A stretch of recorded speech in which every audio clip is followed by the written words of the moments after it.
tout. Vous parlez des sportifs, on va rester aussi sur ce point, Marion Maréchal. Hier, c'était aussi la victoire d'une équipe diverse, hétérogène. Diriez-vous que cette équipe de France, elle ressemble à la France, à l'image du pays aujourd'hui, de votre point de vue? C'est le cas?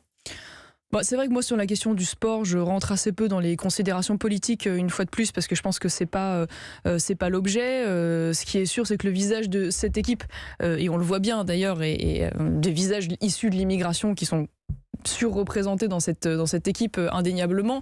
Donc je ne suis pas sûre qu'elle soit tout à fait représentative des équilibres entre Français d'origine française et Français d'origine immigrée. Mais on va dire que c'est pas le sujet principal selon moi. Ce qui m'importe et ce qui m'a longtemps dérangé dans cette équipe, pas celle-ci en l'occurrence, mais par le passé, c'est qu'il y ait pu y avoir des comportements parfois anti-français, des comportements parfois ambivalents, des attitudes pour le moins déplorables lorsque l'hymne national par exemple était chanté. Pour moi là c'était le vrai sujet politique. Ce que je constate aujourd'hui sur cette équipe, c'est qu'on n'a pas ce genre de problématique, il y a plutôt un bon état d'esprit, donc c'est pour moi le plus important. Est-ce qu'il peut infuser cet état d'esprit? Est-ce qu'il peut y avoir un effet mondial sur la société française? Ou est-ce que vous n'y croyez pas? Un effet unité, même s'il ne dure qu'un temps, pour penser un peu les fractures françaises? Je ne sais pas, parce qu'on a entendu, si vous voulez, ce discours, moi j'étais jeune à l'époque, mais au moment de la Coupe du Monde de 98, où c'était l'équipe Black Blanc Beurre, et tout allait être réglé, les problèmes d'immigration, peut-être pas. Enfin, les problèmes d'immigration finalement allaient être totalement balayés par cet exemple de diversité. Et on voit bien que ça a quand même ses limites, même si